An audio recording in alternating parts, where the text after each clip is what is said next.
ನಾಲ್ವಡಿ ಕೃಷ್ಣರಾಜ ಒಡೆಯರ್ ಮೀಸಲಾತಿ ಜನಕ ಶ್ರೀನಿಧಿ ಕುದರ್. ಚಾಮರಾಜನಗರ. ನಾಲ್ವಡಿ ಕೃಷ್ಣರಾಜ ಒಡೆಯರ್ ಭಾರತದ ಮೀಸಲಾತಿಯ ಜನಕರಾಗಿದ್ದರು. ಅವರು ದೇಶದ ಇತಿಹಾಸದಲ್ಲೇ ಮೊಟ್ಟಮೊದಲ ಬಾರಿಗೆ ಜಾತಿ ಆಧಾರಿತ ಮೀಸಲಾತಿಯನ್ನು ಮೈಸೂರು ರಾಜ್ಯದಲ್ಲಿ ಜಾರಿಗೆ ತಂದ ಕೀರ್ತಿ ಅವರಿಗೆ ಸಲ್ಲುತ್ತದೆ ಎಂದು ಉದ್ಯಮಿ ಶ್ರೀನಿಧಿ ಕುದರ್ ಹೇಳಿದರು.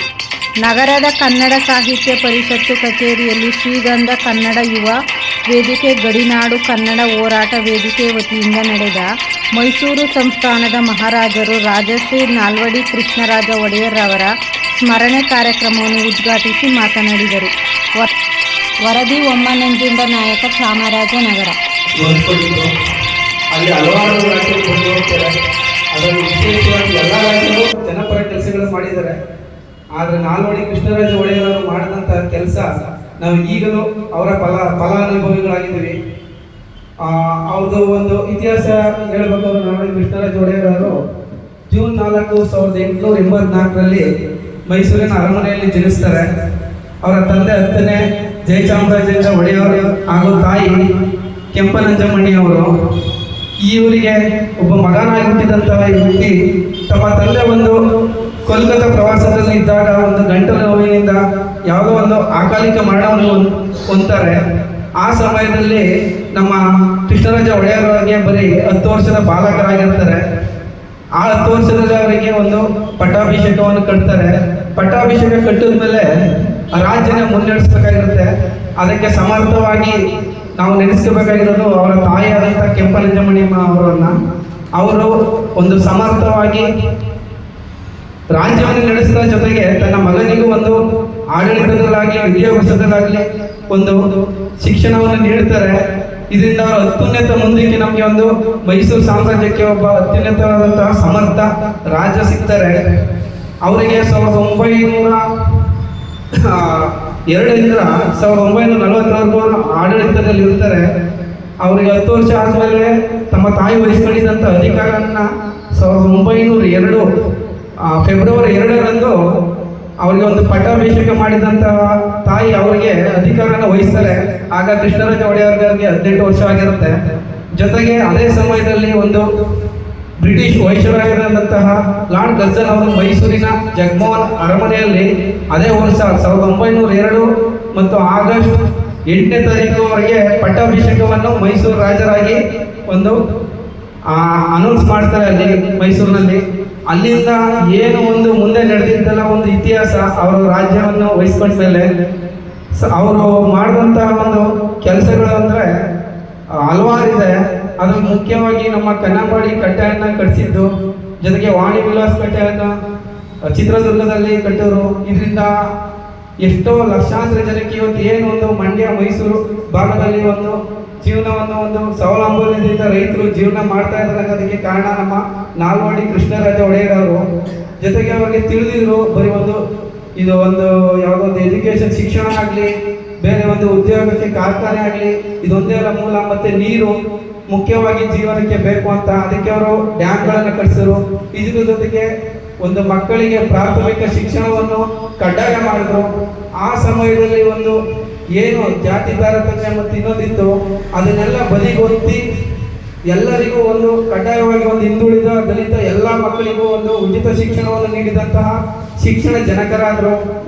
ಅದ್ರ ಜೊತೆಗೆ ಅದರಲ್ಲಿ ಎಲ್ಲ ಹಿಂದುಳಿದವರಿಗೂ ಮತ್ತು ದಲಿತರಿಗೂ ಒಂದು ಎಲ್ಲ ಕ್ಷೇತ್ರದಲ್ಲೂ ಒಂದು ಅವ್ರಿಗೆ ಉದ್ಯೋಗ ಸಿಗಬೇಕು ಅಂತ ಒಂದು ಉದ್ಯೋಗದಲ್ಲೂ ಅವರಿಗೆ ಶಿಕ್ಷಣವನ್ನು ಮಾಡಲು ಒಂದು ಮಿಲ್ಲರ್ ಒಂದು ಕಮಿಷನನ್ನು ಆಯೋಜನೆ ಮಾಡ್ತಾರೆ ಅಂದಿನ ಕಾಲದಲ್ಲೇ. ಸೊ ಅಲ್ಲಿಂದ ಶುರುವಾದಂತಹ ಅವರ ಕೆಲಸಗಳು. ಹಾಗೆ ಮೈಸೂರು ಕಬ್ಬಿಣ ಮತ್ತು ಕೈಗಾರಿಕಾ ಕಾರ್ಖಾನೆ ಆಗ್ಬೋದು, ಮೈಸೂರು ಸಾಬೂನು ಕಾರ್ಖಾನೆ ಆಗ್ಬೋದು, ಶಾಬಾದ ಒಂದು ಸಿಮೆಂಟ್ ಕಾರ್ಖಾನೆ ಆಗ್ಬೋದು. ಇಷ್ಟೇ ಅಲ್ಲದೆ ಹೆಣ್ಮಕ್ಳುಗಳಿಗೆ ಪ್ರಾಮುಖ್ಯತೆಯನ್ನು ಕೊಟ್ಟಂತಹ ಯಾವುದಾದ್ರು ಒಬ್ಬ ರಾಜ ಎಂದದ್ದು ನಾಲ್ವಡಿ ಕೃಷ್ಣರಾಜ ಒಡೆಯರ್ ಅವರು. ನಾಲ್ವಡಿಯವರು ಯಾಕೆ ಅದರಾಗ್ತಾರೆ ಅಂತ ಹೇಳಿದ್ರೆ, ನಮ್ಮ ಮನೆತನವು ಸಹ ರಾಜರಾಜಸ್ಥಾನದಲ್ಲಿ ಬೆಳೆದಂತ ಮಹಾನ್.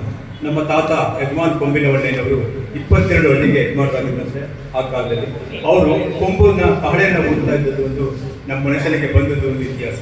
ನಮ್ಮ ಮನೆತನ ಮತ್ತು ನಮ್ಮ ಬಡವರಿಗೆ ಕೊಂಬಿನವಣ್ಣಯ್ಯನ ಹೆಸರಲ್ಲಿ ಕೊಂಬಂದ್ರೆ ಕಹಳೆ, ರಾಜರ ಕಹಳೆ ನಮ್ಮ ಮನೆಯಲ್ಲಿ ಸಿಕ್ತು. ಮತ್ತೆ ನಮ್ಮ ಮನೆಯಲ್ಲಿ ರಾಜರು ಸಹ ನಮ್ಮ ಮನೆಯಲ್ಲಿ ಇವರು ಇತಿಹಾಸದ ಒಂದು ನಾವು ಇತಿಹಾಸದಲ್ಲಿ ಒಬ್ಬರಾಗಿದ್ದೀವಿ. ಯದುಕು ವಂಶದ ಕುಲತಿಲಕ ಮತ್ತೆ ಮೀಸಲಾತಿಯ ಜನಕ ಅಂದ್ರೆ ತಿಲಕ. ಮಹಾರಾಷ್ಟ್ರದಲ್ಲಿ ಮಹಾರಾಜರಾದಂಥ ಅವರು